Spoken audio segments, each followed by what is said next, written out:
All right, what can we talk about today? All right, let's talk about something pretty simple, or at least you would think it is, right? Grease. I have two different types of. Here's a lever grease gun with a long hose with a fitting that's just, you pull it back. I don't know if I can do it, but anyway, it swivels around and it's pretty good at getting into a lot of tight spots. And here we have a new addition. The truck I have does have an auto greaser, or does have a grease dispense unit with a rigid thing, which is kind of good when you're trying to get into something when it's rigid, because you can just push into it. Well, this right here is a new device. It's called the lock loop, and what it does is it helps you get onto the Zerk fitting, and then it locks on, and then you can pump it in. This particular model right here, the Lucas two-way pistol lever gun. One, I've always liked pistol guns because you can have one hand here and you can work the other one here, and this is always easy to change. I can always change the hoses out, whatever I want. Versus a lever, you have to put it against you, and then you have to try to work this. It's a little bit more complicated, but the lever does have a little bit more pressure. Now, the one thing I do like about this gun right here, it's a pistol grip, but then it goes into a lever for more pressure, to help you get more pressure out of it. It's rated at 10,000 PSI. Lucas grease gun at Home Depot.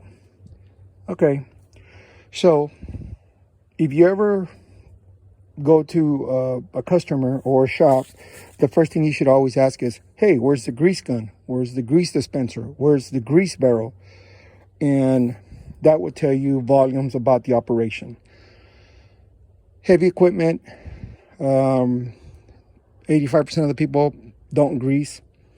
They just run them, and then they wallow out the swing cylinder bushings, or the boom cylinder, or the dipper cylinder, or they just wear things out because they don't. It's a lot of work. I mean, it really is.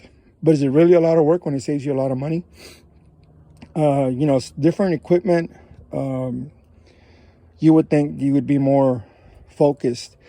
Trunnion bearings, or the center part where wheel loaders pivot, motor graders, right underneath the cab, with that part, those bushings down there, it's just, but it is what it is, right?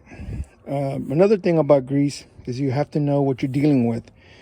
There's the consistency of the grease, how thick it is, how well it flows,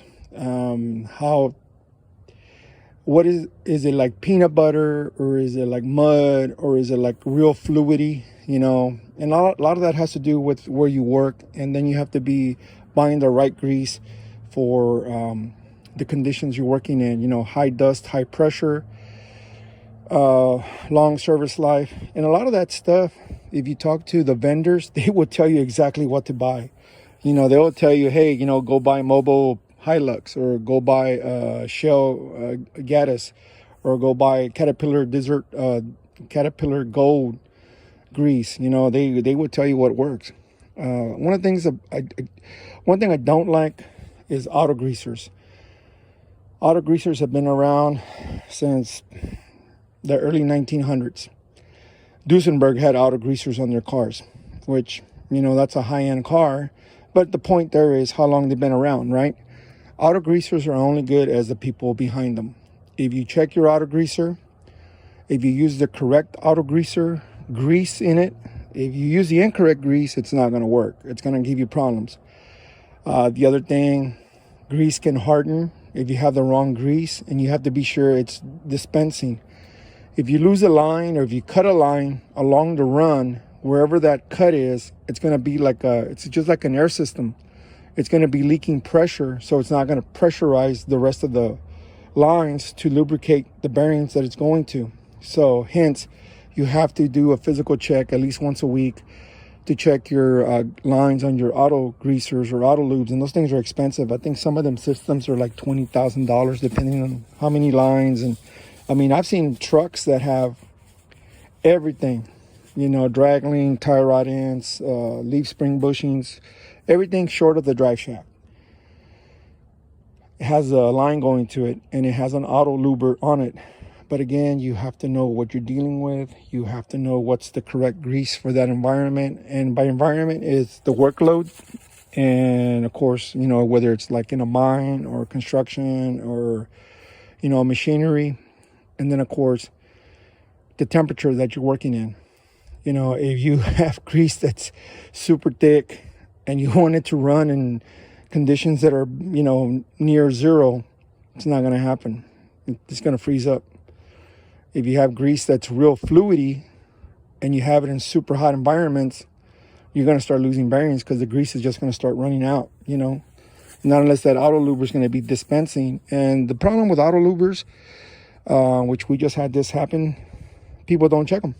People don't keep them topped off.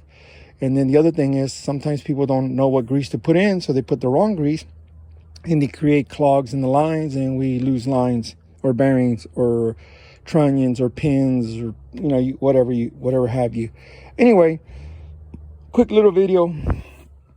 Wanted to showcase the Lucas grease gun, $32 I think at Home Depot, 10,000 psi. We're gonna give it a go. I like this option to go from a pistol to a lever. I normally buy Lincolns, but after many years, I've had Snap-on grease guns, good guns. I've had Lincoln's, good guns. But after a while, I just realized, you know, a grease gun's a grease gun. You know, you don't, you know, this right here is $32. It's kind of on the high end. You could go to an auto parts store and buy one for, I think, as little as $8. But, you know, again, you know, depends on the pressure and the hose and all that. So this right here, this is actually a Snap-on body, and this is off of cheap grease gun. So the spring that pushes up, and then of course the other thing is how many options you have, right, to bleed, you know, how to bleed it. And a lot of guys, for whatever reason, they struggle bleeding these grease guns. I don't understand that, but you know, it is what it is. So hey, leave a comment. You know, do you ever bother to grease equipment? Because that's one of the telltale signs. I always, when we have a new customer and we go to their fleet, first thing I do is I check suspension, you know, kingpins, drag links, drive shafts. And because oftentimes, not very often, but a few times, we've gone and we've checked, as a courtesy, we checked the fluids in the transmission, the differential. And I have had customers that had no fluids in the diffs because they were leaking and they didn't know. And we've had customers that the drive shafts, the U-joints are wore out, and they won't replace them because they say, oh, well, I'll have my guy do it or whatever. And then that U-joint will let go, and then they rip airlines, wiring. It's just catastrophic. It's just incredible how much damage a dry U-joint will do. Anyway, hey, leave a comment. Thanks for watching.